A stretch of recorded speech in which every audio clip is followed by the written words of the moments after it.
Okay, we're recording. Ooh. Danger. Right, we'll start then. I've started all these sessions with a short presentation, which we can discuss afterwards, and which you may or may not agree with, but we'll carry on. We're looking at sail trimming upwind. We're not looking at reaching at the moment. We've looked at the foresail. Now we look at the mainsail. Next slide, please.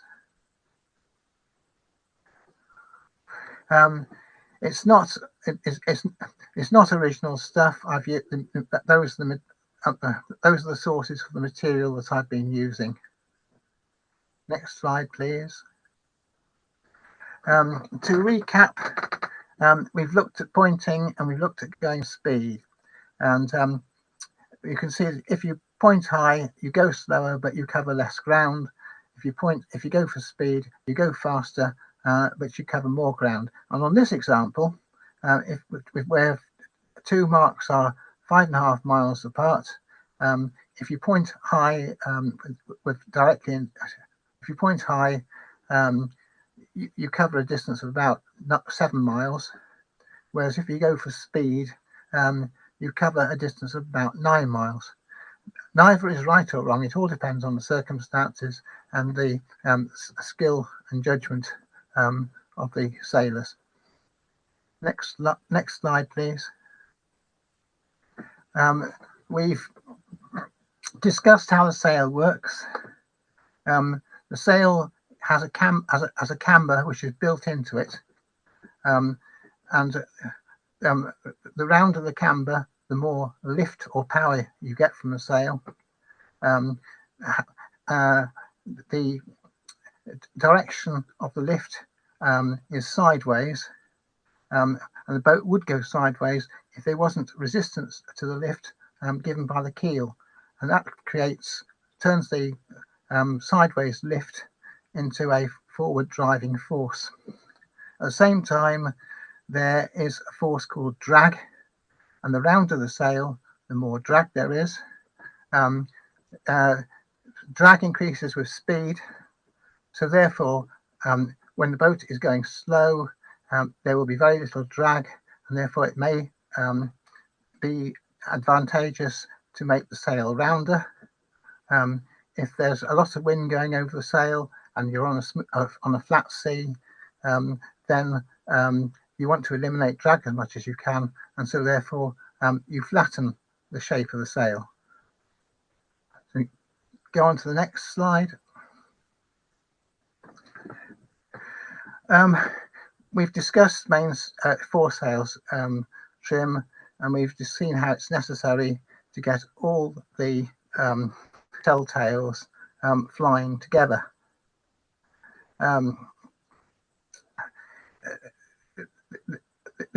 This is not the same for the mainsail.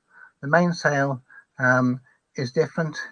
The telltales are on the leech, not on the luff as they are in the foresail, and there is a lot of power comes from the wind that is directed by the foresail through the slot between the mainsail and the foresail. This means that the boat has to get when sailing upwind, the boat has to get an advantage from this slot. And the slot needs to be not too wide and not too narrow, and therefore the telltales on the leech are not expected to fly all the time. The top telltale has to fly more than 50% of the time. The rest of the telltales don't need to fly at all necessarily, and the other thing that you need to look at is the top batten. The top batten, the after part of it should be flying, should be parallel to the boom. So as the slide says, for both sails to work together, the mainsail should be on the point of being backwinded. So therefore, you move the mainsail until it is just about being backwinded. And if it's set up as I've said, then you should get the maximum power from it. Next slide. So the correct twist for the mainsail is when the top batten is parallel to the boom. You look upwards from under the boom. The top telltale stream is aft 50% of the time. All telltale stream aft when going for speed, but actually what that should say is all telltale stream aft when on a reach. On a beat, you do not expect that. The shape of the sail is controlled by the kicker, the main sheet, the traveller, and the Cunningham. How you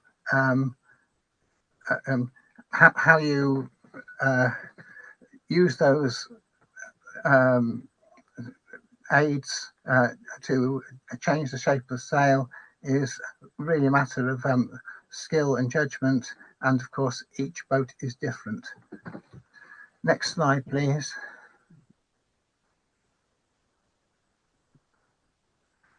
So if the top batten is full length, it is only the aft half of the batten which has to be parallel with the boom. Maximum power is achieved on a reach when all telltales are flying. This is, as I said, this is not possible when close hauled because the sail will block the slot. When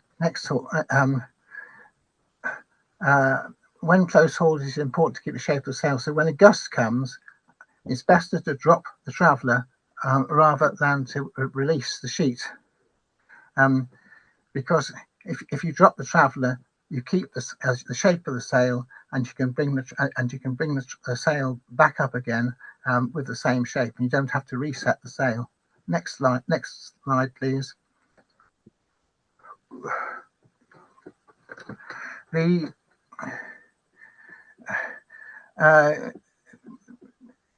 Just a point on the kicker. The kicker controls the bottom third of the mainsail, and it is possible, I suppose, if you to get a good to point well upwind, if you tighten that bottom third of the mainsail, which means that the rest can still have the correct twist on it, and therefore you can point high without losing too much speed. Next slide, please. The traveller can be used with a kicker and a main to shape the sail. Otherwise, the traveller is used to set the position of the boom. So when there is a gust, you let the traveller down. When you're reaching, you let the traveller further out, and so on. Next slide, please. The outhaul works in a similar way.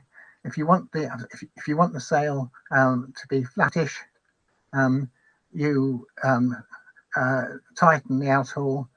If you want the sail to be more rounded, then you ease the outhaul. Next slide, please. The Cunningham is an interesting aid. Both the Cunningham and the main halyard have a purpose of, if they're tightened, they bring the draft of the sail forward. If they're eased, they let the draft of the sail go aft. However, the Cunningham has one important advantage, and that is if you use the Cunningham if you tighten the Cunningham, that will automatically twist off the top of the mainsail. So if the boat is under a lot of pressure, and and the sail is getting mistaken, and you need to bring the draft forward, you can do it with the Cunningham, and the fact that it twists off at the top can help to depower the top of the sail and to help you stay on course. Next slide, please. We've talked about the mast at the last session. Masts can be bent, but there are two types of rigs. There's the fractional rig and there's the masthead rig. The masthead rig, you don't want to bend. They will bend. The mast will bend to a certain extent, but not a lot. A fractional rig, most of the power comes from the mainsail, and the bend of the mast is very important. And you have check stays and running back stays, as well as the actual backstay, which makes things a lot more complicated. But that is where the main part of the trimming is. I'm afraid I don't really know very much about fractional rigs because I've never really sailed on one. So as far as the mast on a masthead rig is concerned, if you tighten the backstay, that will tighten the forestay. After you've got the forestay tight, if you continue to tighten the backstay, the mast will bend. That can help to bend, to flatten the mainsail to a certain extent, but it's not something that should be overdone on a masthead rig, because if you do, the mast will break. And the baby stay is applied to keep the mast bending forwards. Next slide, please. This is the same point, so we'll go on to the next slide, please. Now, as the wind increases, the forestay begins to sag, and the draft in both sails moves aft. So to correct this, you can tighten the forestay by increasing tension on the backstay, and you can tighten the foresail halyard to move the draft on the foresail forward, and you can tighten the Cunningham to move the mainsail draft forward, and to depower the mainsail by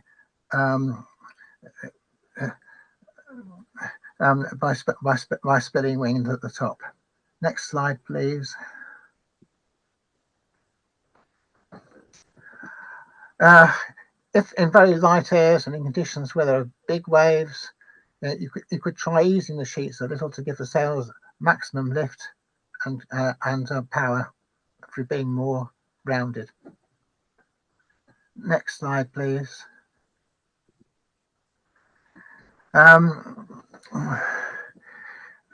Some people talk about mainsail trim, open and closed leeches.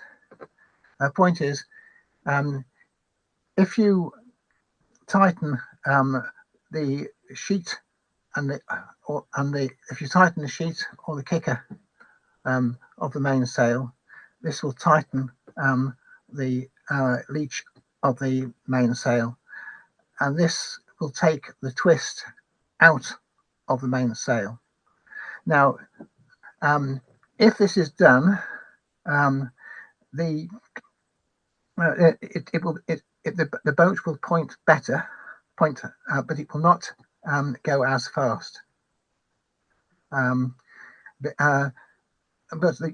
not too much speed will be lost, because the foresail will be rigged as we've discussed before. So that is the difference between an open and closed leech on the mainsail. It can be very important.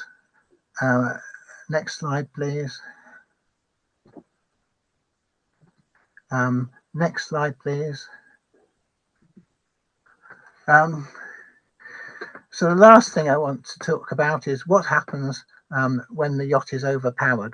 How can you keep the boat going on course at a reasonable speed in spite of a very strong wind?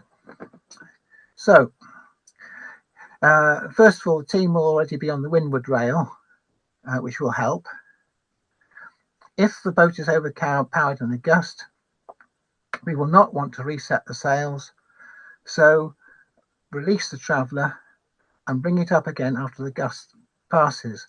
The traveller should be released, not the sheet, because if the traveller is released, the shape of the sail is retained, so that you don't have to reset the sail once you've brought the traveller up again.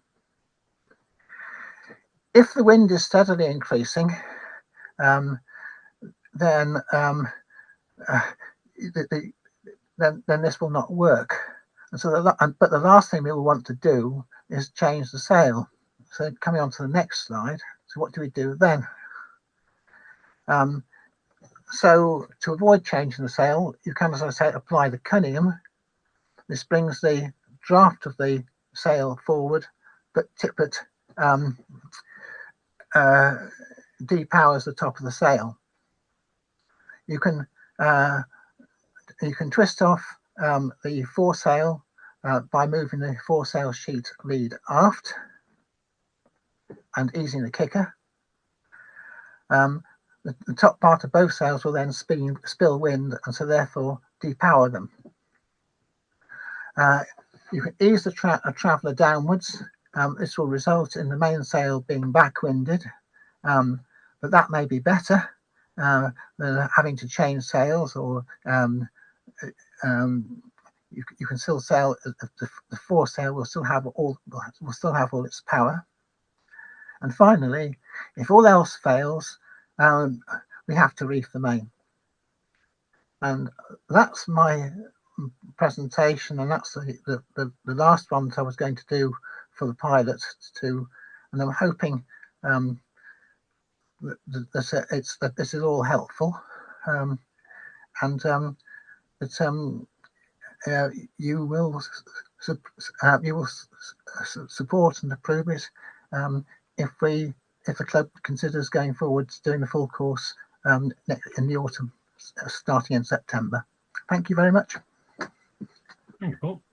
So next thing is discussion. What do people think?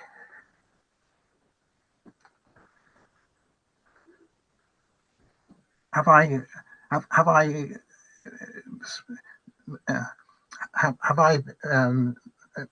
been correct, or do you think that anything is as I said is mistaken, or do you think that or is there anything else that you could sort of add to what I've said? Well, personally, I feel to be more of a learning mode. However, if I'm looking at the session as an entirety from a teaching perspective, seems fine. Maybe you were a bit quick through the slides, Paul. But as I say, my personal reasons to join these sessions would be to learn. And I've certainly learnt from these slides. Having them available previously on the email and being able to present them. I know we've got them on the screen with the sharing, but I've personally split screen and got the slides up on a bigger format so I can read them a bit better and particularly see the diagrams better. But yeah, I would suggest a little bit slower on the run through of each slide. From a teaching perspective, I taught for 11 years, and it always seems wrong that people can't receive at the speed you want to give, but it is. You need to go a lot slower, I would say. Right, thank you for that. Yeah, it's Phil here. I would agree with Mike there. It was very interesting. I've sort of sailed on and off for a very long time, and I can never remember what everything is in actual fact. And all I will say is, I mean, I teach ship handling from time to time for people on powered ships, and I always assume that people don't know anything. But when I go on courses, and it doesn't matter how many courses I go on, like tonight, I've come rushing in, and if you were telling me about the density of water and really basic stuff, I'm really happy to listen to it because I'm not having to think too much. So I would, when you're passing on the information you've been tonight, especially if we've got newcomers and the likes later on in the year, just assume that people know nothing. And people that do know a lot, they should actually just listen anyway and enjoy just having a bit of a refresh. So when you think, well, I've done this and we'll skip the next slide, you should actually go through it, and then it'll reinforce things for people who maybe weren't sure the first time. But it's nice. I've enjoyed it. I've got Amanda up, which is unusual. She's normally busy doing something else. So it's a bit of a family affair. So I mean, I'm certainly looking forward to joining in September. But I would say don't assume that anybody knows anything. And like I said, it's like this business about don't teach a granny to suck an egg. Now, I can suck an egg, but I'll bet you any money there's 95% of the people in this country now cannot suck an egg because people have forgotten it in the same way as they've forgotten how were these. I mean, I know about twisting sails to a fashion, but not enough to actually go and do anything without you telling me what to do. That's for sure. So it's quite fascinating to listen to what you're saying. And I'm sure when you repeat yourself again, I might pick it up. But good. No, enjoyed it. Yeah, well, that's good. I mean, what I'm hoping is that people who know a lot about this sort of thing will join in. So it's perhaps sucking an egg is probably the wrong way of phrasing it. I should perhaps have been saying talking about sharing information rather than teaching. Yes. Because I'm the last person to consider myself to be an authority on how to sail a boat. I just don't have that sort of experience or outcomes on the racing thing. But all I can do, I think, is simply state the principles and then hope that other people will join in and give us the benefit of their experience, and so we can all share with each other what we all know. Yeah, no, that sounds like a jolly good idea. Yes, I would add to that, Paul. As you, I understood the whole sessions are supposed to be on a facilitated approach, and you just reinforced that by saying I hope experienced people will be there. As such, it can be very difficult to get people to come forward with comments. So I would have suggested today, if you'd have posed the odd question here and there, in a general nature, as opposed to picking on a victim, unless you pre-warned them. Has anybody suffered this, or have they had problems? I personally learned from slide 7 and the subsequent things because of one difficulty we have on Tom Tit, and that's whereby we've been releasing after we've dipped the traveller. We've often found that we're still overpowered, and this presentation today has led me to consider more use of the Cunningham. Yeah, it's but asking people for experiences along the way would give you the facilitated approach which you're aiming for, and therefore leave conversation and experiences to be given, as opposed to everybody listening to continuous read through. Do you see where I'm going from? I do. What I've been trying to do is to try and rather than make this a full set a full presentation of what I think, where I'm sort of teaching people what I think, when really I haven't got the authority to do that. I sort of thought it would be better if I did some 10-minute sessions at the beginning, and then the discussion followed afterwards.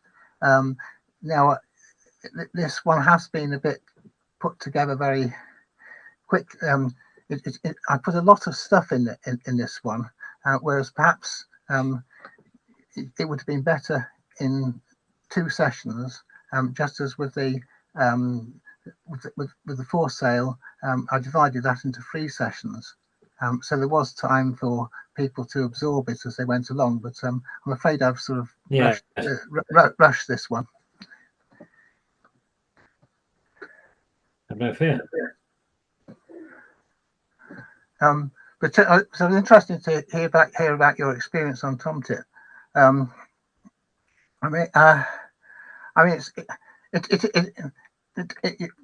the boat starts going out of control, it does get a bit alarming at times, doesn't it? You really do wonder what to do and what you're doing, and if there's anything you can do to improve things. Well, yes. One thing I personally found, and different helms handle it in different ways when sailing Tom Tit, but some might be a little bit slow to haul back in the main sheet, and therefore you're losing way. Whereas if you only, the difficulty is get the traveller down first, and then if you found it's still overpowered, the tendency is rather to throw off the sheet. And I find that if you only go part way with that, as opposed to just get rid, which when you say get rid of the sheet, after the traveller's gone down and then it's still powering away. When you say get rid of the sheet, do you mean get rid of the main sheet or get rid of the foresail sheet? Main sheet. Yeah, and then rely on the power coming from the foresail, and just let the mainsail flap. Yes. Yeah. But some would tend to eat too much and leave it too long, and you're losing speed then. Yeah. Whereas the use of a Cunningham, if I can say it clearly, Cunningham might not need for you to release the sheet as much. Well, yes, and it's the Cunningham is the one aid that people tend to forget, I think. Yes. And when you tell them to use it, they're not quite sure what you mean and why you're asking them to do it and how tight they should put it and so on. Yeah. One question I got, Paul, actually. Yes. You were saying, move the traveller down when you get a gust, move the traveller down. But I've been on boats where the skipper wants the person in charge of the main sheet. If a gust comes, he's saying dump, dump, dump. And you have to let the mainsail go. And I just wondered whether you can let the traveller down, but is it sometimes that the gust is just too much and you just have to let the mainsail go? Is that recommended or not? Yeah, well, I would think that's about right. Yes. Okay. I'd say the traveller should be the first course of action if you're overpowered, and if it's my examples are when that is insufficient, and then it's a case of letting the main go. But different helmsmen do react in different ways, and I reflect on your experience, Chris, where some would say, dump, dump, dump, very quickly. Yes.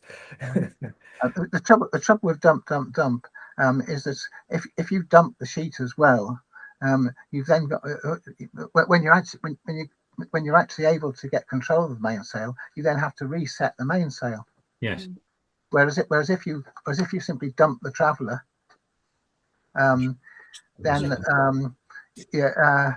without dumping the main sheet, you maintain you keep the shape of the sail when you next need to use it. Yeah. But then if the wind is if conditions get really tough, then you have to drop everything, don't you?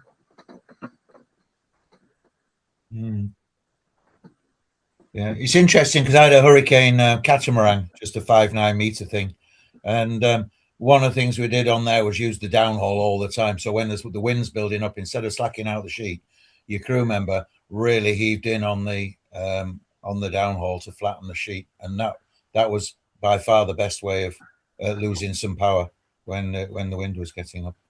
Yes, because that would have twisted the top of the sail off, wouldn't it? Yes, yeah, indeed, yeah. So that's why you end up with all these different multiple blocks on the bottom, so you can really drag it in. And your crew member would be holding on to the downhaul all the time. And if you start to get overpowered and going over, he just literally puts his whole weight in that thing and straightens up rather than letting go of the main sheet. Yeah.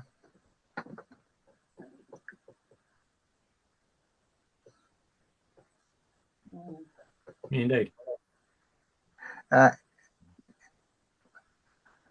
Any other comments, Chris?